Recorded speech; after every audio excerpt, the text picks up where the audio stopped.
نوازش، پدر آرام و محمود همچو خواهش. پدر اصل است که ریشه کهنسان درخت در ریشه. پدر آن سرو بلند است در روزهای سخت که خمیده نشود در هر حال و همه وقت. پدر دروازه عشق است و روی خانه و مذهب خودباز. پدر یعنی حقیقت، شور، آواز، همان نقطه پایان آغاز. پدر یعنی پیشیدن علفهای خشک و درک‌کوزه من. پدر یعنی گناهش را خدا بخشیده است. پاک است و عالی، صراط المستقیم پاره است جاری. پدر یعنی به چشمش کعبه عشق و هدایت. حریمش واجب است همچون عبادت. پدر یعنی تمام هستی ما، صدایش میکنیم ما ساده بابا. پدر یعنی تمام هستی ما، صدایش میکنیم ما ساده بابا و پاسخ میدهد او جان بابا.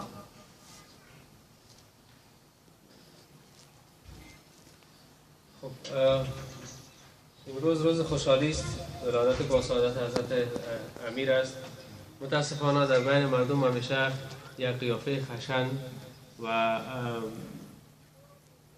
خشمناک از حضرت امیر در ذهن‌ها وجود دارد، چون ایشان دلیر بودن و در جنگ‌ها بسیار با شجاعت شرکت می‌کردند.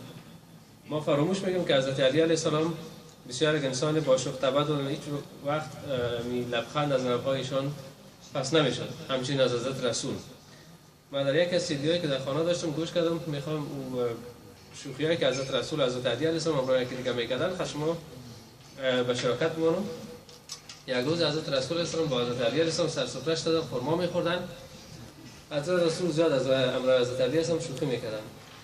حضرت رسول خرمایی که می‌خوردن این هسته خرما را در قاب حضرت رسول مینداخت، در قاب حضرت علی علیه السلام مینداخت. وقتی که خرما خوردنشون خلاص شد، حضرت رسول علیه السلام به حضرت علی علیه السلام سعی کرد گفت که علی جان بسیار گشنه بودی، کل خرما را خوردی. حضرت علی علیه السلام کم نبود تا سعی کرد گفت یا رسول شما میرا گشنه بودین که خرما را خط خسته‌اش خوردین.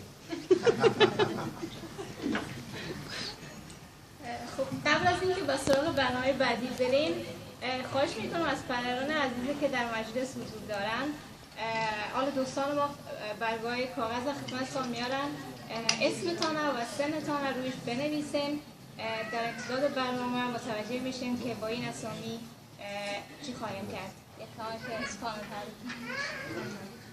و حالا برای سلامتی خانم بشیر که شعر را تکرار میکنند اجماعاً صلوات. اللهم صل علی محمد و آل محمد و عجل فرجهم.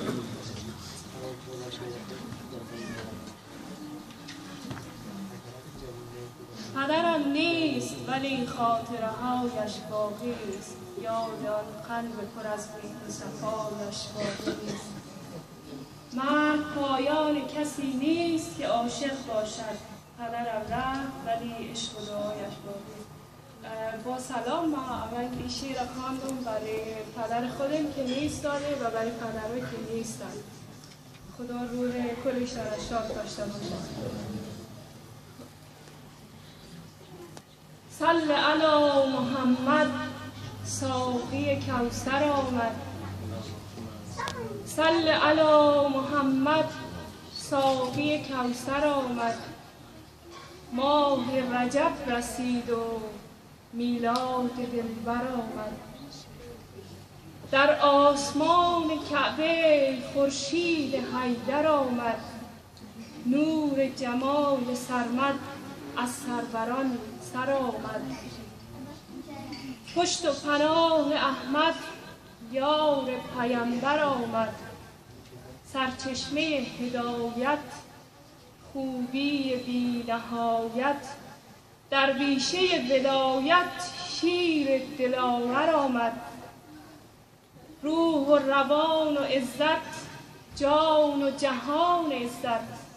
بر بوستان رحمت یاس و صنوبر آمد.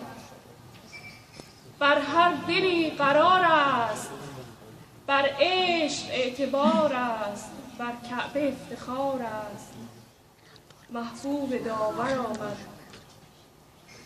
ذکرش بروی هر لب، آوای روز و هر شب. دلها از او لبالب دلدار و دلبر آمد. آینه سیادت معناگر عبادت در یم سعادت بر نخل حق برآمد. تفسیر اسم اعظم جان رسول اکرم فخر تمام عالم مولای رهبر آمد. صل علی محمد ساقی کوثر آمد. صل علی محمد ساقی کوثر آمد. تشکر. فقط برای روح تمام پدرایی که نیستند و پدر ما یک فاتحه اگر قرائت کنیم. اللهم صل علی محمد